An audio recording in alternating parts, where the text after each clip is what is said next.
Sa internet, napakaraming influencer. Pero kakaunti ang influencer na naka-influence ng Bureau of Immigration. Ito ang kwento ng kumag na Russian vlogger na si Vitaly Dorovetsky. Isang prankster, isang vlogger, isang dayuhan na nag-staycation sa Camp Bagong Diwa sa Bikutan ng 9 na buwan bago tinapon pabalik sa kanyang pinanggalingan.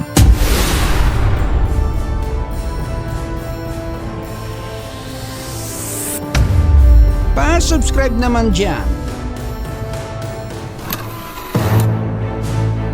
Si Vitaly Dorovetsky ay isang Russian-born prank vlogger na sumikat sa internet dahil sa wild, bastos at minsan delikadong content. Ang kanyang talent simple lang, mang-asa, mang-abala, mang-trip ng nagtatrabaho at magtaka bakit siya kinukulong. Kung may degree sa Kupalogy, may PhD na to. Hindi simpleng prank ang pinaggagawa ng kumag na to. May nasasaktan, may nagugulantang, may napapahiya, may gustong manuntok na sa kanya at sandamakmak pa na kabugukan. Sa ibang bansa, viral siya. Sa Pilipinas, viral din na may kasamang kaso. Dumating siya sa Pilipinas na parang turista, pero ang dala ay hindi pa salubong kundi camera, live stream at ego na kasinlaki ng mga mukha ng mga politiko sa tarpaulin. Para kay Vitaly, ang Pilipinas ay parang open world game. Lahat pwedeng pagtripan, lahat pwedeng gawing content. At dito na nagsimula ang problema.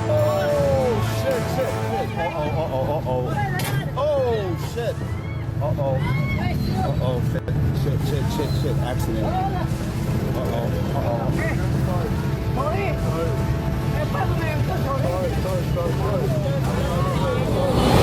Pangaharas ng mga tao, pangtitrip sa mga guard.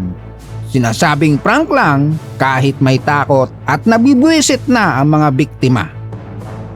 Kung sa kamera nakakatawa, sa totoong buhay, ito isang abala, bastos at delikado. Habang siya tumatawa, may Pilipinong napapahiya. Habang siya'y kumikita, may Pilipinong naiistorbo sa trabaho. At sa Pilipinas, hindi ka pwedeng magbisyo ng bastos tapos sasabihin mo lang, relax, it's just a prank. At isang araw, hindi na content ang lumapit sa kanya.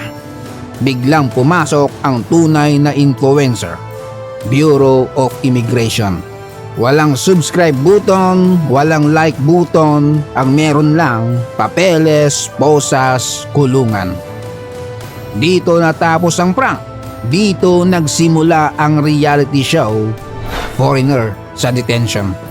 Isang prankster na sanay sa kamera, ngayon kamera na ng gobyerno ang kaharap. Si Vitaly ay inaresto ng Bureau of Immigration dahil sa mga reklamo ng harassment at paglabag sa kondisyon ng pananatili niya sa bansa. Hindi na ito vlog, hindi na ito prank, kaso na ito. Mula sa 5-star hotels, bumagsak siya sa 4 walls na may rehas. Mula sa WhatsApp guys, napunta siya sa anong oras ang bilang. Walang intro music, walang donation alerts. Ang meron lang, oras para mag-isip kung saan siya nagkamali. At dito napatunayan ang isang bagay. Hindi lahat ng viral may happy ending. Matapos nga ang 9 na buwang pagkakulong na walang ahitan, nagpasya ang gobyerno ng Pilipinas na sipain na siya pabalik sa bansang kanyang pinanggalingan at hindi na siya basta-basta makakabalik. Isang tahimik na lipad na ang tanging dala niya, leksyon, kahihiyan kung meron man, record sa immigration, memories ng kulungan at kung meron mang nakauna sa kanya doon. Ang kwento ni Vitaly ay hindi lamang kwento ng isang vlogger. Ito ay babala.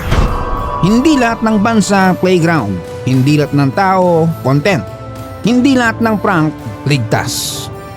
Ganun pa man, salamat sa iyong pagbwisita, Vitaly, at huwag ka nang bumalik, buwisit ka. Shout out Marideo from Maria Hills. Sa magkakapatid na sina Batoy, Bram at Otep. Kina Mama Mirasol at Ramil Village ng Panabo City, Davao del Norte. Bags Balabagang from Sultan Kudarat. Gloria Gabo from Muntinlupa City. Nico Singson from Guadalupe, Agusan del Sur. Fritz Lahira Jude ng Davao City. RJ Gamelo from Davao City. Zaldi Banico from Mandaluyong. Marlon Tijares. At kay Samuel Gernale ng Abangan Norte, Marilao, Bulacan. Salamat sa panonood. Hanggang sa muli.